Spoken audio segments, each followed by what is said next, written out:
Hello ಕರ್ನಾಟಕದ ಜನತೆ, welcome back to updates Kannada 360 channel. So ನೀವೇನಾದರೂ ನಿಮ್ಮ ಡೇಟಾಬೇಸ್ನ ಸರ್ಕಾರದ ಡೇಟಾಬೇಸ್ ಜೊತೆಗೆ ಲಿಂಕ್ ಮಾಡಿಸಿಲ್ಲ ಅಂದರೆ ನಿಮಗೆ ಪೆಂಡಿಂಗ್ ಹಣ ಹಾಗೂ ಮತ್ತು ಇನ್ನು ಮುಂಬರುವ ಯಾವ ಕಂತಿನ ಹಣನೂ ಸಿಗಲ್ಲ ಅಂದ್ಬಿಟ್ಟು ಸರ್ಕಾರ ಖುದ್ದಾಗಿ ತಿಳಿಸಿದೆ.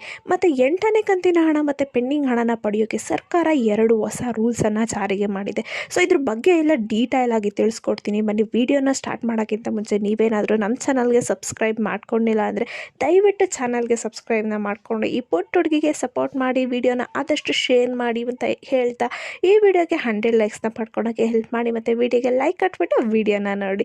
ಸೊ ಹೌದು, ಸರ್ಕಾರ ಈಗ ಏನು ಆಲ್ರೆಡಿ 8ನೇ ಕಂತಿನ ಹಣನ ಬಿಡುಗಡೆ ಮಾಡಿದ್ದಾರೆ. ಇದ್ರ ಜೊತೆಗೇ ಪೆಂಡಿಂಗ್ ಹಣನ ಬಿಡುಗಡೆ ಮಾಡ್ತೀವಿ ಅಂತ ಈ ಹಿಂದೆನೇ ತಿಳಿಸಿದ್ದಾರೆ. ಪೆಂಡಿಂಗ್ ಹಣನ ಬಿಡುಗಡೆ ಮಾಡ್ತಾರೆ ಅಂತ ಏನಪ್ಪ ಗ್ಯಾರಂಟಿ ಅಂದರೆ, ಈಗೇನು ಈ ತಿಂಗಳು ಎಲೆಕ್ಷನ್ ಬರುತ್ತಲ್ಲ, ಸೊ ಇದ್ರ ಹಿನ್ನೆಲೆಯಲ್ಲೇ ಸರ್ಕಾರದವರು ಪೆಂಡಿಂಗ್ ಹಣನ ಕೂಡ ರಿಲೀಸ್ ಮಾಡ್ತಾರೆ. ಇಲ್ಲಿವರೆಗೂ ಪೆಂಡಿಂಗ್ ಹಣ ಪಡ್ಕೊಂಡಿರೋ ಎಷ್ಟೋ ಉದಾಹರಣೆಗಳಿದ್ದಾವೆ. ಇಲ್ಲಿವರೆಗೂ 8,000 ಪೆಂಡಿಂಗ್ ಹಣನ ಒಂದೇ ತಿಂಗಳಲ್ಲಿ ಪಡ್ಕೊಂಡಿದ್ದಾರೆ ಮಹಿಳೆಯರು. ಸೊ ಅದಕ್ಕೆ ನಿಮಗೂ ಕೂಡ ಪೆಂಡಿಂಗ್ ಹಣ ಬರಬೇಕು ಅಂದರೆ ಮತ್ತು 8ನೇ ಕಂತಿನ ಹಣ ಬರಬೇಕು ಅಂದರೆ ನೀವು ಈ ರೂಲ್ಸನ್ನು ಫಾಲೋ ಮಾಡಲೇಬೇಕಂತೆ. ಸೊ ಏನಪ್ಪ ಅಂದರೆ, ರೇಷನ್ ಕಾರ್ಡಲ್ಲಿ ಮನೆ ಯಜಮಾನಿನೇ ಫಸ್ಟ್ ಮೆಂಬರ್ ಆಗಿರಬೇಕು. ಮತ್ತು ಆಧಾರ್ ಕಾರ್ಡು, ರೇಷನ್ ಕಾರ್ಡು, ನಿಮ್ಮ ಬ್ಯಾಂಕ್ ಪಾಸ್ಬುಕ್ಕು ಎಲ್ಲ ಕಡೆನೂ ಒಂದೇ ನೇಮ್ ಇರಬೇಕು, ಒಂದೇ ಅಡ್ರೆಸ್ ಇರಬೇಕು. ಎಲ್ಲ ಕಡೆ ನೇಮು, ಅಡ್ರೆಸ್ಸು, ಎಲ್ಲ ಡೀಟೇಲ್ಸು ಮ್ಯಾಚ್ ಆಗ್ತಿರಬೇಕು. ಸೊ ಇದೊಂದು ಸರ್ಕಾರ ತಂದಿರೋ ರೂಲ್ಸು. ಮತ್ತು ಇನ್ನೊಂದು ಏನಪ್ಪ ಅಂದರೆ, ನಿಮ್ಮ ಬ್ಯಾಂಕ್ ಖಾತೆ ಆಕ್ಟಿವ್ ಇದೆಯೋ ಇಲ್ವೋ ಅಂತ ಚೆಕ್ ಮಾಡ್ಕೋಬೇಕು.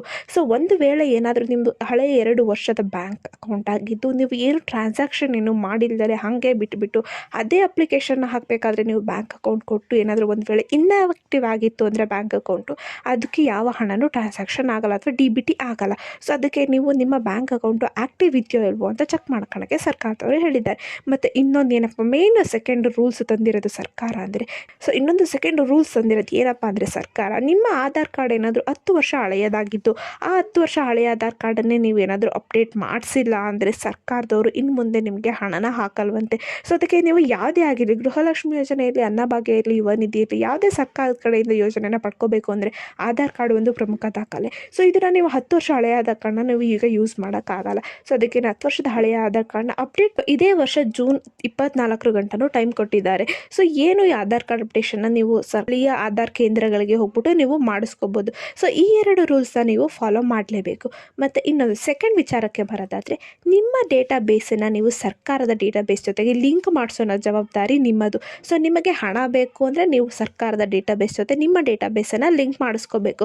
ಸೊ ಲಿಂಕ್ ಮಾಡಿಸಲು 2 ಪ್ರಕ್ರಿಯೆಗಳಿದ್ದಾವೆ. ಒಂದು KYC ಮಾಡಿಸ್ಕೊಳೋದು ಮತ್ತು ಇನ್ನೊಂದು NPCI ಮಾಡಿಸ್ಕೊಳೋದು. ಸೊ KYC ಮತ್ತು NPCI ಎರಡನ್ನೂ ನೀವು ನಿಮ್ಮ ಬ್ಯಾಂಕ್ ಖಾತೆಗೆ ಮಾಡಿಸ್ಲೇಬೇಕು. ಯಾಕಂದರೆ ಈ 2 ಕೆಲಸ ಮಾಡಿದ್ರಷ್ಟೇ ನೀವು ನಿಮ್ಮ ಡೇಟಾನ ಡಿಜಿಟಲೈಸ್ಡ್ ಮಾಡಿಸ್ತೀರಾ. ಅವಾಗಷ್ಟೇ ನಿಮ್ಮ ಸರ್ಕಾರದ ಡೇಟಾಬೇಸ್ ಜೊತೆ ಲಿಂಕ್ ಆಗಿರುತ್ತೆ. ಏನೋ ಒಂದು ಸರ್ಕಾರ ಹಣ ಹಾಕುತ್ತಲ್ಲ, ಇದೆಲ್ಲ ಒಂದು ಆಟೋಮೆಟಿಕ್ ಪ್ರೊಸೆಸ್ ಆಗಿರುತ್ತೆ. ಸೊ ಅದಕ್ಕೆ ನಿಮ್ಮ ಏನಾದರೂ ಡೇಟಾ ಸರ್ಕಾರದ ಡೇಟಾಬೇಸ್ ಜೊತೆಗೆ ಇದ್ದು ನಿಮ್ಮದು ಡಿಜಿಟಲೈಸ್ಡ್ ಆಗಿದ್ರಷ್ಟೇ ನಿಮಗೆ ಆಟೋಮೆಟಿಕ್ ಆಗಿ ದುಡ್ಡು DBT ಆಗುತ್ತೆ. ಸೊ ಅದಕ್ಕೋಸ್ಕರನೇ ನೀವು KYC ಮತ್ತು NPCI ಮ್ಯಾಪಿಂಗ್ ಮಾಡಿಸ್ಕೊಳ್ಳೋದು ತುಂಬಾ ಇಂಪಾರ್ಟೆಂಟು. KYC ಮತ್ತು NPCI ಮ್ಯಾಪಿಂಗ ನೀವು ಖುದ್ದಾಗಿ ಹೋಗ್ಬಿಟ್ಟು ನಿಮ್ಮದು ಯಾವುದು ಬ್ಯಾಂಕ್ ಖಾತೆ ಇದೆಯಲ್ಲ ಅಲ್ಲಿಗೆ ಹೋಗ್ಬಿಟ್ಟು ನೀವು ಮಾಡಿಸ್ಕೋಬೇಕು. ಸೊ ಬ್ಯಾಂಕ್ ಅವ್ರನ್ನ ಕೇಳಿದ್ರೆ ನಿಮಗೆ ಅವರು KYC ಮತ್ತು NPCI ಮ್ಯಾಪಿಂಗ್ನ ಮಾಡಿಸ್ಕೊಡ್ತಾರೆ. ಸೊ ಈ 2 ಮೂಲಕ ನೀವು ನಿಮ್ಮ ಡೇಟಾನ ಡಿಜಿಟಲೈಸ್ ಮತ್ತು ನಿಮ್ಮ ಡೇಟಾನ ನೀವು ಸರ್ಕಾರದ ಡೇಟಾಬೇಸ್ ಜೊತೆ ಲಿಂಕ್ ಮಾಡಿಸ್ಕೋಬೋದು. ಸೊ ಈ ರೀತಿ ಮಾಡಿಸ್ಕೊಂಡ್ರೆ ಅಷ್ಟೇ ನಿಮಗೆ ಪೆಂಡಿಂಗ್ ಹಣ ಮತ್ತು 8ನೇ ಕಂತಿನ ಹಣ ಮತ್ತು ಯಾವುದೇ ಒಂದು ಕಂತಿನ ಮುಂಬರುವ ಕಂತಿನ ಹಣನ ನೀವು ಪಡ್ಕೊಳ್ಳಲು ಸಾಧ್ಯ ಆಗುತ್ತೆ. ಸೊ ಮತ್ತು ಆಲ್ರೆಡಿ ನಾನು ಲಾಸ್ಟ್ ವಿಡಿಯೋದಲ್ಲಿ ತಿಳಿಸಿದೆ 8ನೇ ಕಂತಿನ ಹಣ ಮತ್ತು ಪೆಂಡಿಂಗ್ ಹಣ ಯಾವ ಜಿಲ್ಲೆಗೆ ಬರ್ತಾ ಇದೆ ಅಂದ್ಬಿಟ್ಟು. ಸೊ ನೀವು ಇನ್ನೂ ವಿಡಿಯೋ ನೋಡಿಲ್ಲ ಅಂದರೆ ದಯವಿಟ್ಟು ಆ ವಿಡಿಯೋನ ನೋಡಿ ಮತ್ತು ಈ ವಿಡಿಯೋನ ಆದಷ್ಟು ಎಲ್ಲರಿಗೂ ಶೇರ್ ಮಾಡಿ, ಅವ್ರಿಗೂ ಇನ್ಫಾರ್ಮೇಷನ್ನ ಗೊತ್ತಾಗಲಿ ಅಂತ ಹೇಳ್ತಾ, ಈ ಪುಟ್ಟ ವಿಡಿಯೋ ನಿಮಗೆ ಇಷ್ಟ ಆಯಿತು ಅನ್ಕೊತೀನಿ. ಇಷ್ಟ ಆದರೆ ದಯವಿಟ್ಟು ಚಾನಲ್ಗೆ ಸಬ್ಸ್ಕ್ರೈಬ್ನ ಮಾಡಿಕೊಂಡು ಸಪೋರ್ಟ್ನ ಮಾಡಿ ಅಂತ ಕೇಳ್ತಾ, ಏನೇ ಪ್ರಾಬ್ಲಮ್ ಇತ್ತು ಅಂದರೆ ಕಮೆಂಟ್ನ ಹಾಕಿ. ನಿಮಗೆ ಏನಾದರೂ ವಿಚಾರದ ಬಗ್ಗೆ ಇನ್ಫಾರ್ಮೇಷನ್ ಬೇಕಿತ್ತು ಅಂದರೆ ಕಮೆಂಟ್ನ ಹಾಕಿ, ನಾವು ವಿಡಿಯೋ ಮಾಡಿ ಅಪ್ಲೋಡ್ ಮಾಡ್ತೀವಿ ನಮ್ಮ ಚಾನಲಲ್ಲಿ. ಧನ್ಯವಾದಗಳು.